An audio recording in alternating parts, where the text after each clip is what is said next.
नमस्कार, आप देख रहे हैं NBC 24 और मैं हूं आप सभी के साथ ब्रह्मचारी आशीष। और अब 5वें चरण के मतदान जो हैं वो फिलहाल जारी हैं और ऐसे में 1 बजे तक के आंकड़े क्या कुछ कह रहे हैं, क्या वोटिंग परसेंटेज है, क्या रुझान देखने को मिल रहा है, किस सीट पर कौन बढ़त बनाए हुए है, फिलहाल मौसम की क्या कुछ जो है मार देखने को मिल रही है मतदान में, इन तमाम चीज़ों के ऊपर विस्तृत चर्चा। सबसे पहले आपको बताते चलें कि 5 लोकसभा सीटों पर 5वें चरण में बिहार में मतदान जारी है, जिसमें सीतामढ़ी है, उसी के साथ साथ सारण है, हाजीपुर है और उसी के साथ साथ मुजफ्फरपुर की जो सीट है उस पर भी आज मतदान चल रहा है। और उसी के साथ मधुबनी जो सीट है, ये 5वीं सीट जिस पर आज वोटिंग जारी है। सबसे पहले आपको बताते हैं कि 1 बजे तक कितनी वोटिंग जो है वो इन सीटों पर देखने को मिली है। तो कुल मिलाकर के बात करें तो 34.62% जो है मतदान इस बार जो है औसतन 1 बजे तक जो है पूरे बिहार का देखने को मिला है, जिसमें मधुबनी जो है उसमें 33.57% मतदान जो है वो हुए हैं। 1 बजे तक के आंकड़े हैं ये। उसी के साथ साथ सीतामढ़ी में 35.01% और मुजफ्फरपुर में सबसे ज़्यादा मतदान 1 बजे तक देखने को मिला है। 37.80% मतदान जो है वो मुजफ्फरपुर में देखने को मिला है। सारण में 33.67% है और उसी के साथ साथ हाजीपुर में 33.10% है।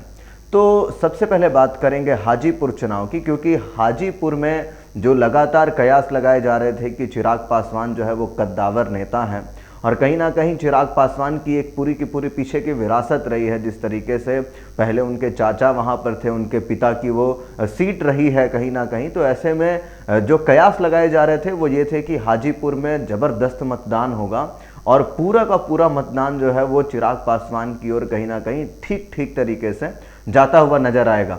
हालांकि मौसम की क्या कुछ है मार, ये भी अपने आप में एक बड़ी बात है और रुझान जो है वो कहीं ना कहीं चिराग पासवान की ओर तो होगा ही, लेकिन फिर भी कहीं ना कहीं एक बड़ी वजह जो है यहाँ पर चौंकाने वाली वो यही है कि अब की बार मतदान हाजीपुर में कम देखने को मिल रहे हैं। उसी तरीके से आपको बताते चले कि हाजीपुर में शिवचंद्र राम जो है उनसे चिराग पासवान की लड़ाई है और मुन्ना शुक्ला जो है उनका समर्थन अब की बार भूमिहार के एक बहुत कद्दावर चेहरा है, वैशाली के ही हैं और ऐसे में उनकी जो हाजीपुर क्षेत्र है यहाँ पर भी बहुत पकड़ है और मुन्ना शुक्ला का जो तमाम वोट बैंक है वो फिलहाल शिवचंद्र राम की ओर जाता हुआ दिखाई दे रहा है। तो यहाँ पर चिराग पासवान को थोड़ा सोचने की ज़रूरत है। सीतामढ़ी की बात करेंगे अब। सीतामढ़ी में पहली बार देवेश चंद्र ठाकुर जो है वो सांसदी का चुनाव लड़ रहे हैं। 35.01% मतदान जो है वो 1 बजे तक वहाँ देखने को मिला है और कहीं ना कहीं उनके विपक्ष में अर्जुन राय हैं। और आपको बताते चलें कि अर्जुन राय पूर्व में सांसद रह चुके हैं, हालांकि पिछली बार उनको हार का सामना करना पड़ा था, लेकिन इधर जो देवेश चंद्र ठाकुर हैं ये कहीं ना कहीं 3 बार ग्रेजुएट MLC जो है वो उसी क्षेत्र से रह चुके हैं और जो रुझान बता रहे हैं जिस तरीके से, ऐसे में कहीं ना कहीं चीज़ें जो हैं वो देवेश चंद्र ठाकुर की ओर जाती हुई दिख रही हैं। अब तक की 1 बजे तक के जो आंकड़े हैं वो जहां तक बता रहे हैं। देखिए मौसम की मार है, क्या पता फिर से जब शाम को जब आंकड़े आएंगे, जब चुनाव जो है वो ख़त्म हो रहा होगा, तो ऐसे में ऐसी स्थिति में जो है कहीं ना कहीं जो मेन जो स्विंग वोटर्स होते हैं वो भी यहाँ पर निकल सकते हैं। लेकिन फिलहाल देवेश चंद्र ठाकुर जो है कहीं ना कहीं वो दिख रहे हैं। और इसी के साथ साथ आपको बताते चले मधुबनी का, तो मधुबनी में 33.57% जो है वो मतदान देखने को मिला है 1 बजे तक। अली अशरफ फातमी यहाँ पर चुनाव लड़ रहे हैं, उनके खिलाफ हैं अशोक यादव सिटिंग सांसद भी हैं और इसी के साथ साथ अली अशरफ फातमी जो है वो यहाँ से चुनाव जो है कहीं ना कहीं लड़ रहे हैं। आपको ये भी बताते चलें कि अली अशरफ फातमी पूर्व में केंद्रीय मंत्री रहे हैं और जदयू छोड़ करके आए हैं। और एक और ख़ास बात अली अशरफ फातमी को लेकर के है कि वो गारंटी की फॉर्म भरवा रहे थे, यानी कि वो ये देंगे, रोजगार देंगे, ये बनवाएंगे, विकास करवाएंगे, इन सब चीज़ों को लेकर के जनता से उन्होंने फॉर्म भरवाया है।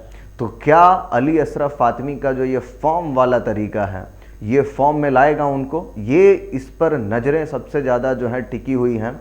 और जिस तरीके से जदयू छोड़ करके आए हैं और पूर्व में केंद्रीय मंत्री रहे हैं, तो ट्रैक रिकॉर्ड जो है वो कहीं ना कहीं ज़बरदस्त जहां है, तो वहीं दूसरी ओर अशोक यादव जो है वो हुकुम देव नारायण यादव के बेटे हैं और कहीं ना कहीं अपने पिता की लेगेसी को कैरी किए हुए हैं और हुकुमदेव जी का वहाँ पर मधुबनी में क्या है ये सब जानते हैं। तो ऐसे में यहाँ पर जो तमाम जो तकरार है वो कहीं ना कहीं बिल्कुल कड़ा जो है वो नज़र आता हुआ दिखाई दे रहा है। इसी के साथ साथ अब बात करेंगे मुजफ्फरपुर की, जहाँ 37.08% जो है वो मतदान हुए हैं। और ऐसी स्थिति में यहाँ से अजय निषाद बनाम राजभूषण निषाद जो है वो लड़ाई जो है वो ज़बरदस्त देखने को मिल रही है। तो यहाँ पर आपको बताते चलें कि मुन्ना शुक्ला जो भूमिहार नेता हैं वो जिस तरीके से आरजेडी के तरफ समर्थन कर रहे हैं, तो यहाँ पर अजय निषाद जो है वो कड़ी टक्कर दे रहे हैं राजभूषण निषाद को। देखिए, कहा तो ये जा रहा था कि राजभूषण निषाद एनडीए से लड़ रहे हैं तो वो आसानी से जीत जाएंगे, लेकिन ऐसा कोई चीज़ें दिख नहीं रही हैं। और अब तो सन ऑफ मल्लाह भी सपोर्ट कर रहे हैं आरजेडी का। तो ऐसे में यहाँ पर जो परिस्थितियाँ हैं मुजफ्फरपुर में वो क्या कुछ रहेंगी, इस पर सबकी नज़रें टिकी हैं और कांटे की टक्कर जो है यहाँ पर भी देखने को मिल रही है। अब इसी के साथ साथ जो आखिरी सीट है सारण, देखिए यहाँ से रोहिणी आचार्य चुनाव लड़ रही हैं राजीव प्रताप रूडी के खिलाफ। प्रधानमंत्री मोदी का भी वहाँ पर जनसभा हुआ और उसी के साथ साथ सारण में खुद तेजस्वी यादव, लालू प्रसाद यादव उतर गए वहाँ पर जनसभा की, लोगों से वोट की अपील की। तो ये कहीं ना कहीं राजनीतिक विरासत बनाने की कोशिश है। इधर राजीव प्रताप रूडी को लेकर के भी बातें इस तरीके से हैं कि अगर अब की बार राजीव प्रताप रूडी जीत जाते हैं तो केंद्र में मंत्री बनेंगे, क्योंकि पिछले कई बार से राजीव प्रताप रूडी जो है वो सांसदी जीतते चले जा रहे हैं। तो ऐसे में क्या कुछ होगा, ये पूरी चीज़ें जो हैं ये तो 4 जून को नतीजे आएंगे तो स्पष्ट होगा। शाम को जब मतदान कहीं ना कहीं ख़त्म हो रहे होंगे उस समय भी रुझान जो है वो बताएंगे। लेकिन सारण में भी कड़ी टक्कर है, क्योंकि एक तरफ जहां स्ट्रांग होल्ड लालू प्रसाद यादव हैं तो वहीं दूसरी ओर राजीव प्रताप रूडी हैं, पिछले कई बार से सांसदी जीत रहे हैं। केंद्र में मंत्री बनने की बात जो है वो जनता कर रही है। तो ऐसे में जनता का एक सॉफ्ट कॉर्नर भी चला जाता है। लेकिन यहाँ पर मुकाबला, एक कड़ा मुकाबला जो है फिलहाल देखने को मिल रहा है। तो कुल मिलाकर के 34.62% जो है वो 1 बजे तक के औसतन मतदान जो है वो बिहार में देखने को मिले हैं। क्या कुछ होगा हम आपको आगे बताते रहेंगे। बाकी के अपडेट्स के लिए बने रहिए NBC 24 पर।